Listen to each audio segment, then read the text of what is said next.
For the first 10 years of our marriage, life felt predictable in the best way.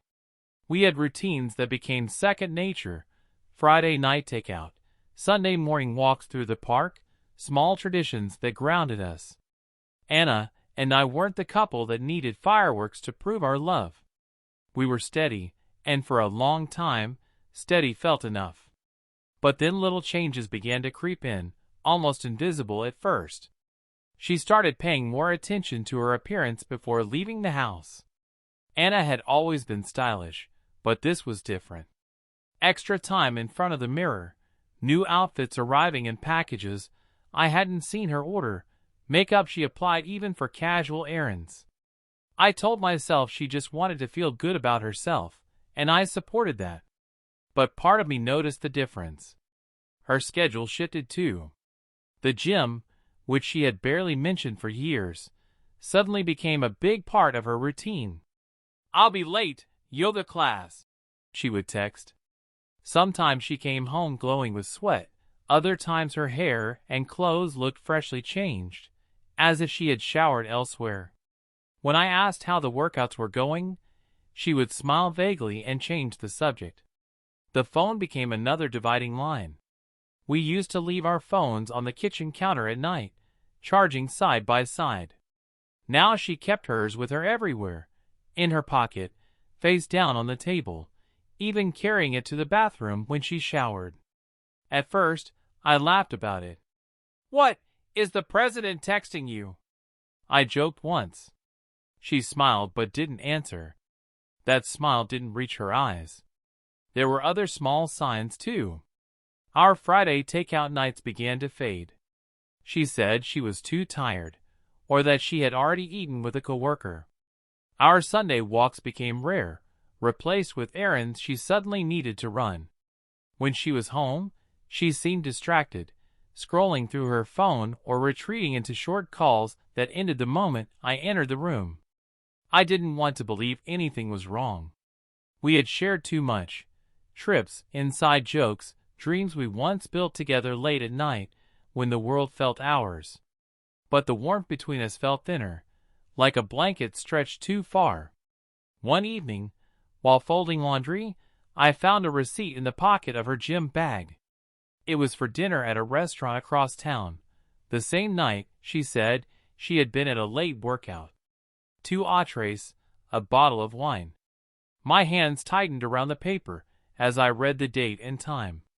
I put it back exactly where I found it, pretending I hadn't seen it.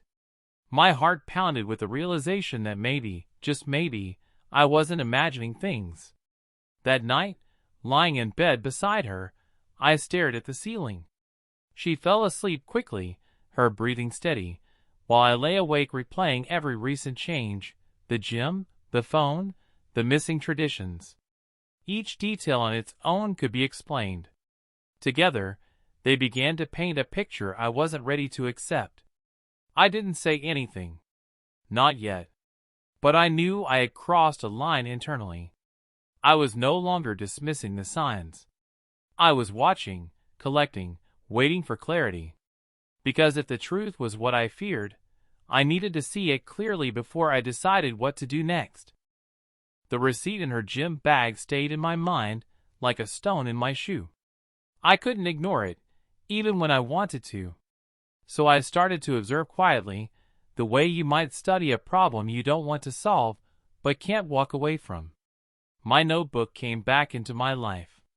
A plain, spiral-bound pad I kept in the drawer by my desk. Each page became a log: dates, times, receipts, little things that didn't add up. At first, writing them down felt almost disloyal, but the more I recorded, the more I realized I needed proof for myself. Memory bends under emotion.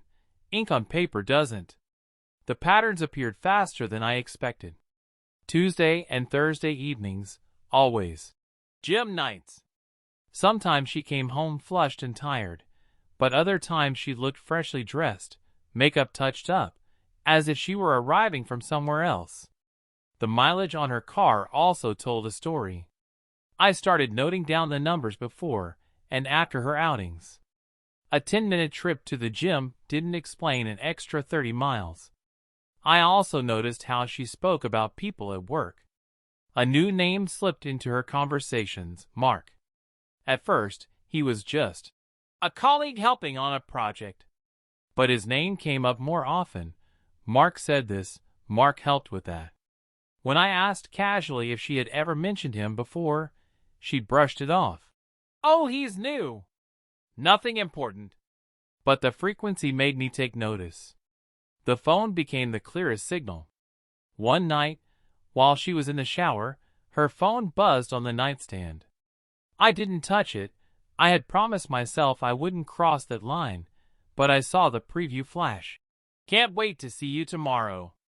The message disappeared as the screen dimmed. My chest tightened. Tomorrow was a gym night. I wrote it down. Date, time, exact words. From then on, I began confirming things quietly. She said she was at yoga, so I checked the class schedule online. The studio didn't even offer classes at the time she claimed. She said she grabbed dinner with coworkers, but the receipts I found told different stories, small, intimate meals for two. I also started testing her stories with questions. If she said she had been at the gym, I'd ask how the workout went. Sometimes she'd give quick, generic answers like, tough but good. Other times she'd fumble, clearly trying to remember what she had told me before. The inconsistencies piled up in my notebook. Emotionally, I was torn. Part of me hoped I was wrong, that there was some explanation waiting just beyond my reach. But another part of me, the part that studied the notes late at night, knew I wasn't. Love can cloud judgment, but facts are stubborn. One Saturday, she said she was running errands. Hours passed, and when she came home, she had only a single shopping bag, nothing like the long trip she'd claimed. I checked the car's mileage again. Another 30 miles unaccounted for. I didn't say a word. I just wrote it down. The more evidence I gathered, the calmer I became. Not because it hurt less. It still cut every time I saw another inconsistency, but because I knew the truth was forming into something undeniable. I wasn't chasing shadows anymore. I was building a picture, piece by piece. By the end of that month, the notebook was thick with entries. Receipts tucked inside, mileage notes scribbled in the margins, timelines that didn't match her words. It was all there, staring back at me. That's when I knew the time for waiting was almost over. I had enough to confront her, enough to demand honesty. But before I did, I made preparations. I gathered our important documents, put aside copies of financial records, even talked quietly with a lawyer to understand my options. It felt cold, but it was necessary. Because when the moment came, I didn't want to just react in anger. I wanted to be steady, prepared, and unshaken. The next time she told me she was going to the gym, I decided I wouldn't just write it down. I would follow. That Thursday evening, she left the house in her gym clothes, bag slung over her shoulder. I waited 15 minutes, then grabbed my keys and followed at a careful distance. My heart pounded so hard I could feel it in my throat, but my hands stayed steady on the wheel. This wasn't about rage. It was about truth. Instead of driving toward the gym, she turned onto the freeway and headed across town. I stayed back, far enough not to be noticed. After 20 minutes, she pulled into the parking lot of a quiet restaurant, one I knew well, a place where couples went for dates. I parked a block away and walked slowly toward the entrance. Through the window, I saw her. She wasn't meeting a friend from the gym, and she wasn't with coworkers. She was sitting across from a man, leaning in close, smiling in a way I hadn't seen in months. Their hands touched on the table, casual but intimate, like it had happened many times before. I didn't go inside. I didn't want a scene. I just stood there for a long moment, watching until the truth burned itself into my memory. Everything I had written in my notebook, every inconsistency, every receipt. It was all confirmed in that single glance. I turned and walked back to my car. On the drive home, I felt strangely calm, as if the weight of doubt had finally lifted. The betrayal hurt, but at least I wasn't living in uncertainty anymore. The guessing was over.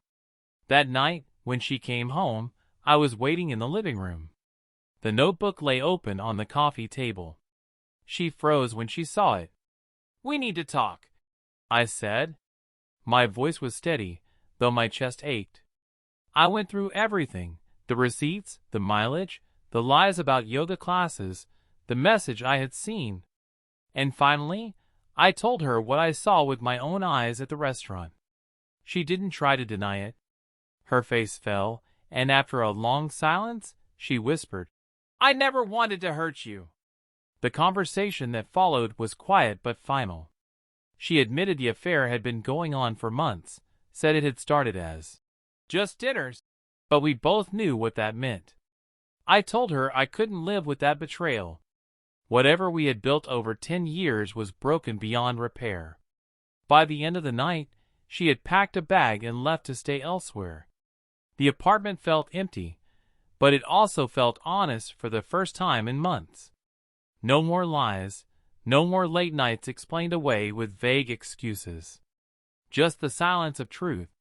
In the weeks that followed, I went through the painful steps of separation, dividing finances, calling lawyers, telling friends and family. Each conversation cut deep, but each also reminded me I had chosen honesty over living in denial. The hardest part wasn't losing her. It was accepting how long I had ignored the signs because I didn't want to face them. But once I did, I realized something important. Trust doesn't die in one moment. It erodes slowly, piece by piece, until finally there's nothing left. I threw away the notebook one evening, watching the pages crumple in the trash. I didn't need it anymore. The truth had been spoken, seen, lived. The marriage was over, but I walked away with something she couldn't take: the certainty that I had faced reality with open eyes, and the strength to build a new life where trust wasn't negotiable.